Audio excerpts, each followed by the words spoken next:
folks, Andy here with another patented front-facing video. I don't really like this medium, but existence has the consistency of warm vomit at the moment, so I feel like I should say something.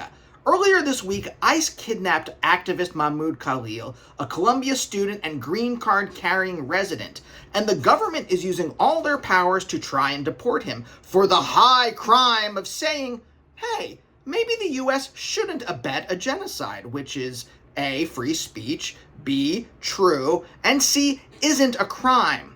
I just want to add that last part in case your sarcasm alert didn't go off. And if your sarcasm alert didn't go off, why are you messing around with bargain basement sarcasm alerts when you could have a Beckerman sarcasm alert? And you can get it on my web store for only $800. Act now!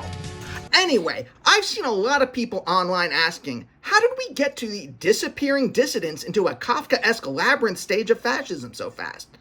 And yes, by the way, I am using Kafkaesque correctly here. In fact, I would say I'm using it in a very Hemingway-like fashion.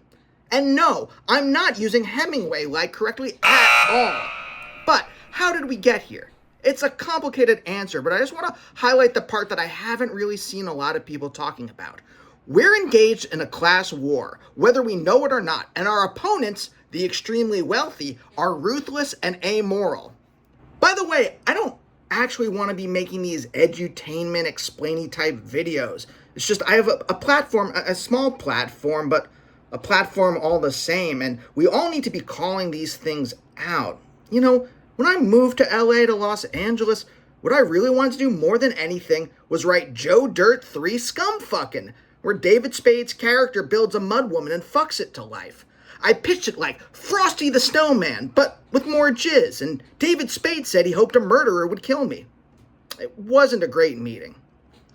Here's the thing. Lately, I've been thinking about Operation Paperclip. No, not that. It was the government, our government, program to bring useful Nazis over to America after World War II.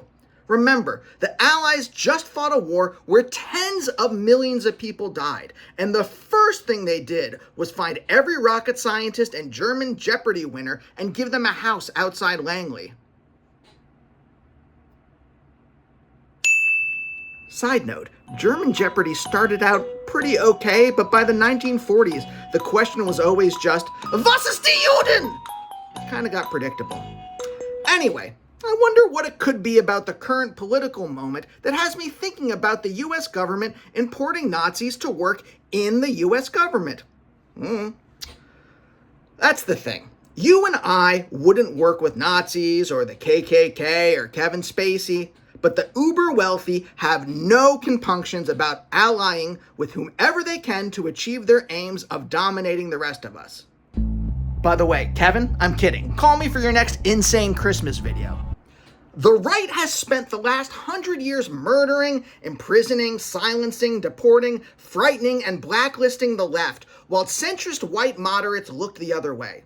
Internationally, we're talking Chile, the Congo, Indonesia, basically everywhere. And domestically, we're talking Fred Hampton, the Hollywood Red Scare, making drugs that hippies and black people use illegal so they can be imprisoned. Nixon's words, not mine. All of that. The left has been absolutely decimated by a century-long onslaught that's left us kind of in shambles. Speaking of shambles, I think one of the reasons my Joe Dirt movie never got greenlit was because in the second half of the film, Joe Dirt and his mud wife's marriage devolves into an ugly Who's Afraid of Virginia Woolf type drama that ends in divorce and an acrimonious child custody battle. The last scene, Joe Dirt sits alone in the dark one night, spinning a single bullet in a revolver. He puts the gun in his mouth and whispers, ashes to ashes, dirt to dirt, and pulls the trigger. Cut to black. The sound of a single gunshot rings out. And then it's 80 minutes of bloopers. That's right, pre-written into the script. Bloopers. Since the 1970s, the class war really kicked into overdrive, and we're just now seeing the fruition of that escalation. We're at a time where the left is fractured and weak, and the Democratic Party, which is for the most part led by very wealthy people, are the only folks with actual governmental power to hamper the fascist coup. And they seem to be totally okay with it, offering some weak responses to keep up appearances. I mean, tweets? Really? A limp letter protesting Khalil's due process-free kidnapping signed by only 16 House Dems. One of those Dems who, again, in the middle of a fascist coup, decided to take a break. I saw this on Instagram. And go see SNL. What? Musical guest, Yosef Goebbels! I mean, we should absolutely be trying to do whatever we can to stop the fascists. And that includes calling our reps to try and push them to actually do something. But thanks to the West Wing turning a generation's brains into wet dog shit, most people don't realize that politics is a power struggle about the material conditions of human beings, and not about making nice speeches while you do insider trading. The real work, though, is in rebuilding the left and creating an actual opposition party. I think there's hope, but we have been hindered by 100 years of murder. Which, of course, was going to be the subtitle to the Night at the Roxbury sequel I wanted to write. And yes, it all feels very despairing, but beating back the fascists isn't insurmountable. They've just had a head start, and it requires us to band together and be diligent. To work together. Like the way, say, a GoFundMe works. You know, like you might put a GoFundMe together for something like, I don't know, Joe Dirt 4, Joe Dirt's Wild Funeral.